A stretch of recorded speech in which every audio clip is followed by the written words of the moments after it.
So you're watching YouTube cooking videos, you might be watching Food Network. No matter where you're watching, there's always the perfect chef with the pinstripe apron. And you know what they're always doing? They're always fire roasting vegetables over an open flame, sometimes even in slow motion. And you think, man, I wish I could do that at home. Well, guess what? You can. So I want to start by saying you can use this technique on any vegetable you got. I'm doing some tomatoes and bell peppers because I'm going to roast them and blend them for pozole, but you can do any vegetable you want. So get your veggies washed and dried, and then get your oven rack on the very, very top, and then turn the broiler on high.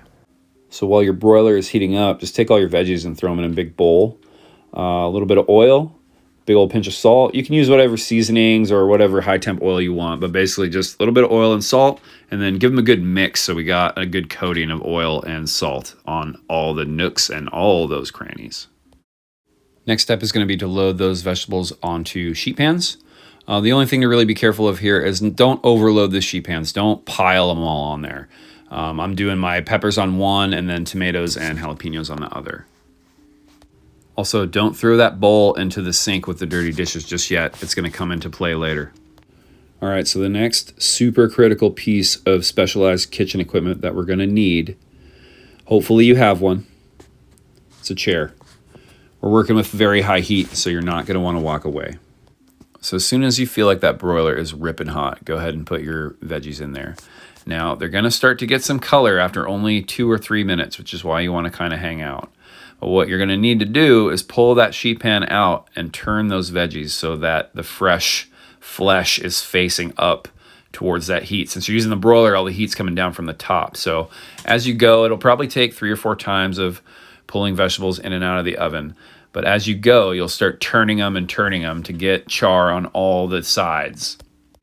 So safety tip when doing this, a hot sheet pan is one thing, but when you're using this technique, your sheet pan won't be hot. It'll be something else. It'll be a volcano. It'll be liquid magma.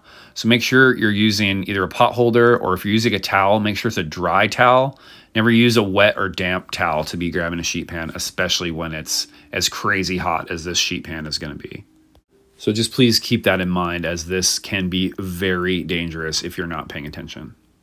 All right, so the timing of this will vary wildly depending on your oven temperature and a lot of other things. But eventually everyone's going to get to a point where they're going to go, hey, you know what? I'm happy with this one pepper, but the others still need time. What should I do? Well, remember that bowl? Throw it back in there if it's ready, and if it's not, throw it back in the oven. And then just go ahead and keep going, putting the ones that you're happy with into the bowl and putting the ones that need more time back into the oven. If you're doing multiple sheet trays, it's good to load them up beforehand so that you can just pop them in the oven as soon as one is done. You can pop your next one right into the oven and keep going.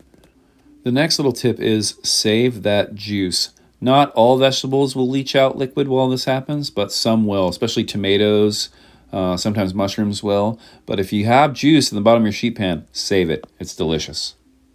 So here I'm just removing the seeds out of the bell peppers.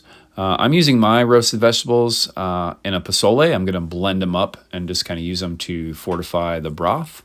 But vegetables that you cook in this way can be used so many different ways. You could serve them whole with a steak. You could cool them down and chop them up for a salad. Sometimes I'll take extras and chop them up and put them with eggs for the kids in the morning, or omelets or something. Pretty much anything you can think of, you can do once you know how to cook them this way. And so using this technique, you can use all types of different vegetables. You can use all types of different seasonings. So your options are pretty much limitless.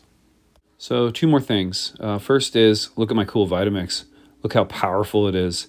Watch it blend those vegetables all smooth. And the last thing is, yeah, man, try to add this technique to pretty much anything you want to try to cook. If you want to get people to eat veggies, this is a really good way to trick them into it. Your kids might even say, so good.